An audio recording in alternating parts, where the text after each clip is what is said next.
Hello and welcome back to Money School. I'm Mike Frost here of Mach 1, and Money School is things you've always wanted to know about money, but didn't know who or where to ask, and that's what we're here for. And now you're here watching college planning. This is our 8th class, and as you can see here, all the other classes that we have scheduled before this. We highly recommend you go back and watch these in order. Specifically, those first few. Budgeting, absolutely 100% foundation class. You should absolutely watch that one. Getting out of debt, number 2. Got to have that one. And then the rest of them will fall in there. But today you're here to watch college planning. How do you get ready for your kids' college? Or maybe it's you going to college. Well, let's jump in and see what that's like. So here's most people. Hey, they're sitting here, the young one, and they're doing their homework or helping them or whatever, especially this COVID time. Everybody doing Zoom. You know, everybody's all smiles. Yeah, this is great. Well, then they get a little older and it's time to go to college. This is what you hope to look like at the end. They've graduated, everybody's happy, and now they're ready to get off and get a job. However, we got to think about how to pay for that thing called college, okay? So, let's talk about it. Should you pay for college or should you not? Great question. The first answer is your retirement comes before kids' college planning. Absolutely. Your retirement always comes before kids' college planning. It is not being selfish. Here's why. You know what? When you get ready to retire and you're 60, 65 years old and you walk down to the local bank and say, I'm retiring, I want to borrow money to retire. They're going to laugh you out of there. However, if you haven't saved for your child's college and if they want to go to college, they could do the same drill and they would be more than happy to loan them money to go there. So you take care of yours first, and then we're going to talk about ways to minimize the cost of kids going to college. And you know what? Your kid may not go to college. They may be in a rock band or some other reason they just don't want to go to college, okay? They've got all of their earning years ahead of them. So if they had to get a loan, and we don't recommend that, they could take care of that, okay? And again, you cannot borrow for your retirement. All right, so what does all this cost? What about college? How much does it cost to go to college? Well, here's some numbers for the state of Arkansas from different colleges. It ranges from $7,000 a year to $43,000 plus a year. Imagine that, $7,000 or 7 times as much for 1 year of college. This is 1 year, not 4. All right, U of A. It's about $21,000 a year, give or take, okay? NWAC here in Northwest Arkansas Community College, it's $7,000 a year. It's a third of what the University of Arkansas cost. Wow. Hendrix College is $43,000 a year. Now, I don't know if Hendrix is 7 times better than NWAC. I don't know that. But a college degree is a college degree. Here's what I'd ask you, those of you have been to a doctor or a lawyer or a CPA recently. Did you walk in and say, let me see your diploma. I want to know what school you went to. Anybody done that? I haven't. I don't know that anybody has. You know they have the degree. You know they got their certificate and they can practice whatever they're practicing. So where you go to school, does it really matter? As long as you've got the information, I don't think it matters. Next time you go to a doctor, ask him that. Where'd you graduate? Whatever you do, don't ask him where he graduated, what rank in the class they graduated. Okay. All right. So we've talked about if students if you don't save for them, they may have to get a student loan. Here's some staggering numbers, and we're going to go over this. And I'm going to tell you right up front, we are not fans of student loans, and I will explain to you why. Right now, the average, $32,000 per person. 32. So that means there's a lot of people who got a bunch more and some that have a lot less. The median right in the middle there is about 17,000. So that tells you that if that's the middle number, then there's a whole lot of folks up here that got a lot of student loans, okay? The average payment, monthly payment, almost $400. The median, the middle payment, would be about $200. Imagine that, $400 a month for a student loan after you've gotten out of college for who knows how long. I read an article just the other day, 60-something-year-old woman that has been paying on her student loans And she still has $38,000 in student loans. In her 60s. What most people don't realize is, and we'll cover this, is if you haven't paid your student loans off by then your Social Security benefit will be garnished to pay your student loans. Yeah, rewind that and listen to that one. Social Security can be garnished to pay your student loans. So take a look at this chart. This kind of gives you a reason why student loans have just gone out of proportion. This shows you the rise in tuition from 1977, when it was about $2,600, till now over $10,000. That's almost a four-fold increase. 4 times as much. And these are all inflation-adjusted numbers. All right? So here's another way to look at it. So if you look at the light blue line at the bottom, that's hourly wages. And this is based on inflation. All right? So you see in 1978, then it's gone up just a little bit to maybe from 100 to 400. So about 4 times. Now look at from 1978, look at the college tuition. It's gone up, 1,100 times as much. So your pay's not keeping up with it. Consumer prices are not going up near as much. Housing prices haven't gone up as much. But, books and supplies are right there with it. So the cost of education is just skyrocketed, much more so than anything else you're purchasing in life. Well, why is that? Well, there's lots of theories. Money's so easy, then colleges can just keep ramping up costs. There's a whole lot of student loans available, and it can pay for it. But is it really worth it? That's what you have to decide with your student. Now, this is kind of shocking to me. And so this is change in average student loan debt by generation. So this is the change in the debt. So Gen Zs, the 18 to 23-year-olds, their debt has gone from, in 2019 to 20, it's gone up about 39%. Well, then you can see the rest of these, and go down there to that silent generation. That's 75 years and older. This is student loan debt, remind you, and you're 75 years old, and it goes up 10% when you're 75 years old. Do you want student loan debt when you're 75? Of course not. So even the baby boomers, where I'm at, it went up 16% in 1 year. In my age group, do you want that noose around your neck when you're getting ready to retire or thinking about retirement? Of course not. Okay. Hopefully I've scared you enough, like I don't want student loans. All right. That's good. So how do you prevent having student loans? Well, first thing you do is you apply for every possible grant, scholarship that's available. But to do that, you got to do something first. This thing called a FAFSA. Okay? What is that? Free application for federal student aid. FAFSA. Now, most people wait to file this FAFSA like in January, February, March, waiting for school to start, right? Wrong. Do it in October. First come, first serve. You can start it in October for the following school year. So October 1, happens to be my birthday, file your FAFSA. Only 25% of people file FAFSA in October. Be in that best 25%. Get yours in early. File, regardless if you think you're eligible or not, file, because if you don't, you're going to get asked for it. And then if you get asked for it in June, July, you're on the tail end and you're probably not going to get any help.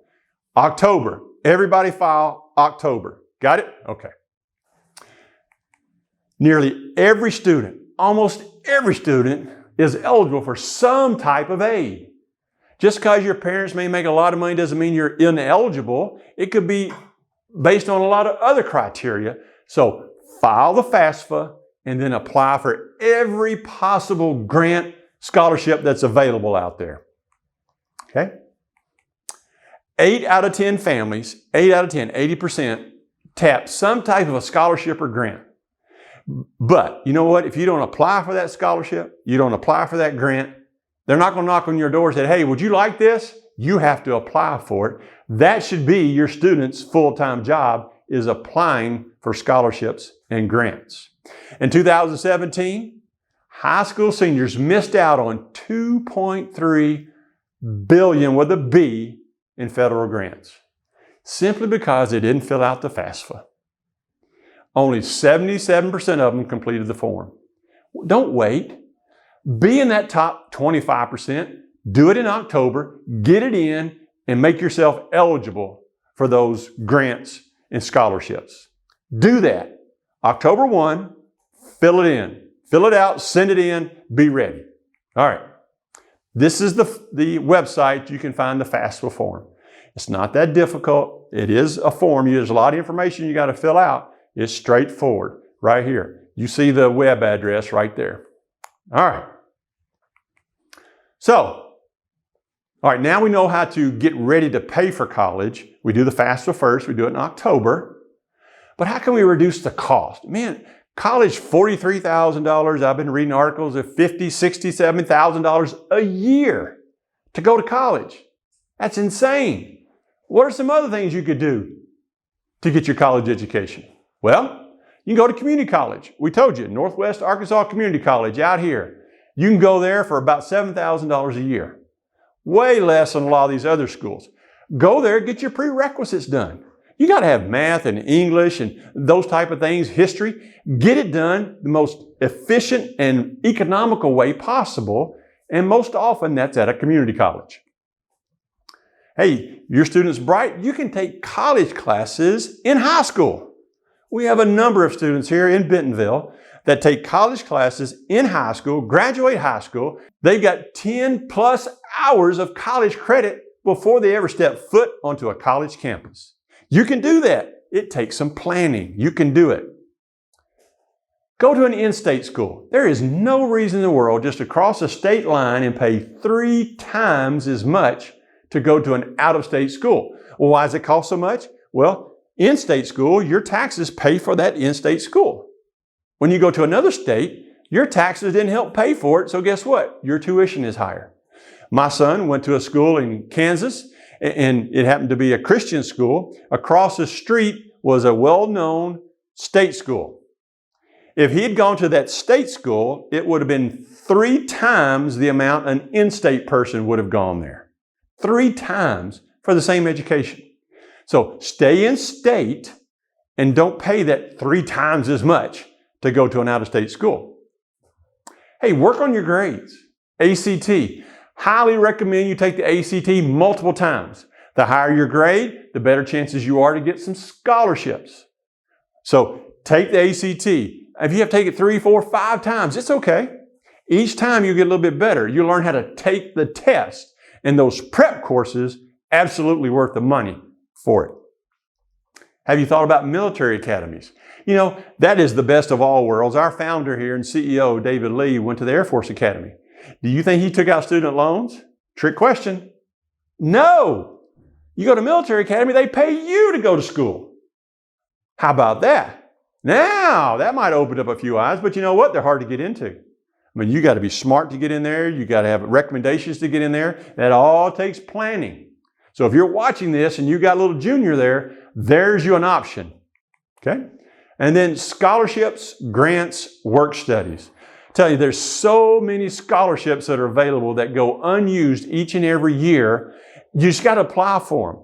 That should be your student's full-time job, is to be applying for scholarships and grants. Imagine this. It takes them 30 minutes to fill out an application.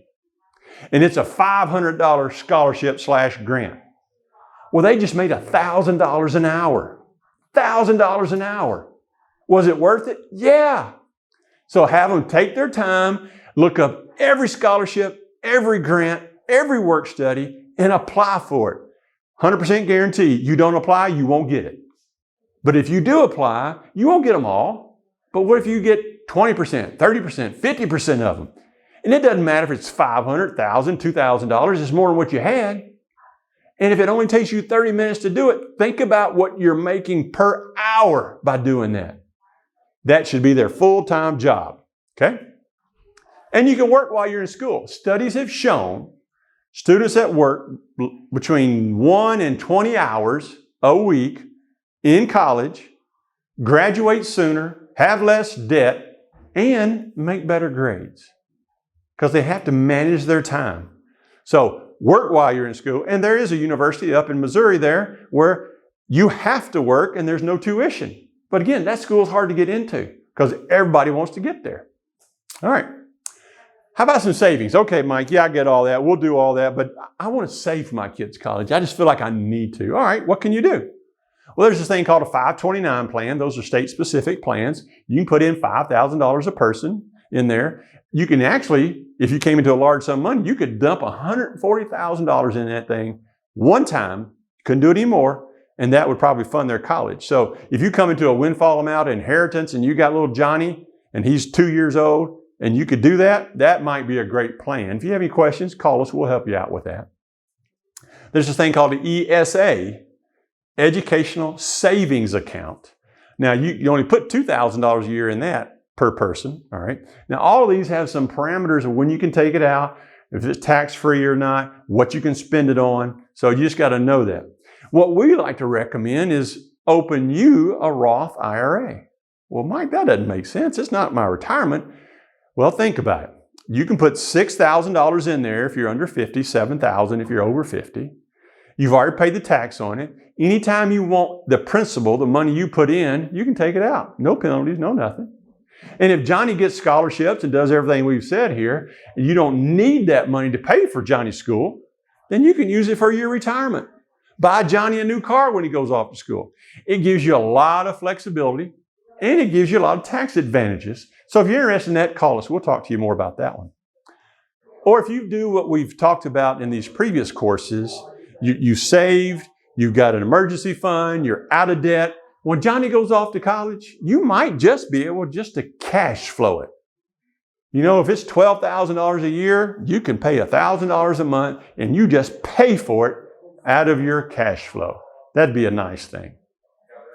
But like we said before, be aware of student loans. Did you realize student loans are the only thing you cannot bankrupt? You can owe money on a house, you can bankrupt it. You can bankrupt a car, you can bankrupt credit cards. If you owe money on a student loan and you go bankrupt, you still owe that debt. Got it? You cannot bankrupt a student loan under current law. And as I mentioned earlier, if you still have student loans, when you retire and start taking Social Security, they will take their payment out of your Social Security. That ought to frighten all of us. All right. Take care of your retirement first. First and foremost, no exceptions, take care of your retirement. Okay? Sit down with your student early on, freshman year in high school, sophomore year in high school, and set the expectations. If they think they're going to go to Baylor and pay $60,000 a year for tuition, and you can only pay $6,000 a year, you need to have that conversation with them. Talk about going to in-state school versus out-of-state school and the difference in price. It's usually 3 times as much. What about going to community college for the first 2 years? Get those prerequisites out of the way, build those study habits, and then decide where do you want to finish your college career. Maybe it is Baylor at that point, okay? And we mentioned this earlier, have them work. Have them work 1 to 19 hours a week. They graduate sooner, less debt, and better grades. It doesn't hurt them to work. I'll give you a quick story. In a previous job, I hired people across the country. I went over to Oklahoma State University and I interviewed 9 people. Only 1 of the 9 worked their way through college. This young lady worked the night shift at a local department store doing resets. She'd get up, she'd go home late at night, get about 4 hours rest, get up and go to class, get out of class and go to work. Guess who I hired? The one that worked their way through college, and she's doing very well. She's moved on, got lots of promotions now. So work builds a work ethic and it looks really good on a resume as well. Make sure your student knows how much you can contribute. If you can contribute any. If you can't, just be upfront with them. Let them know that upfront, set expectations. And again, student loans are not bankruptable. You walk onto a campus, and this is the thing that really just gets me. You take that same 18-year-old student, walks onto a college campus, and they'll loan them whatever it takes to go to school there. If it's $100,000 for 4 years or whatever it is. You take that same 18-year-old student that has a full-time job, and they want to go get a $100,000 mortgage, they'll laugh him out of there. Like, no way am I going to loan you $100,000. but they will for a student loan because it cannot be bankrupt. Watch out. When you walk on that campus, they're all going to be sitting there wanting to do that. Do not sign up for a student loan. If you have to, please know exactly what you're signing. Know what you're going to have to pay back. Know the interest rate. And then find out, okay, if I do this, when will it be paid off? Before you're 60? A lot of them are not paid off by the time people are 60. All right. FAFSA. Remember, October 1st. Send it in. Every year, send it in. You got to do it. Apply for every single scholarship or grant available. Has to be your student's full-time job. You'll be amazed at what you can get. They will feel very self-confident too once they applied for all this and this money comes in. Hey, they may even make money. And then have them live on a budget. Don't just give them a debit card or a credit card and say, here, Johnny, spend what you want. Make sure you tell them, hey, you get 30 bucks a week, 20 bucks, whatever the number is, okay? Back in my day, it was 20 bucks a week. So, all right, here's our thought for the day. Before you spend, earn. Before you invest, investigate. Before you retire, save, by William A. Ward. This is what you want to see when they graduate. They come out of there with that diploma, debt-free. They start their life off with no debt. That's awesome. All right, if you want to ask us some questions, how do you get in touch with us? Well, first of all, you're on Facebook here. You can comment on the video, do Facebook Messenger, or if you're watching on YouTube, comment on the video. You can click on the link below for the Mach 1 website, or you go straight to our website and just click on the Contact Us button, or you can give us a call, 479-876-2100. We'll be happy to answer any questions you have, anything about money, anything like that. We'd love to help you out. Okay, folks, thank you for joining us here at Money School. We've only got a few more classes left. We're glad you're joining us, but please come back next week as we finish out Money School.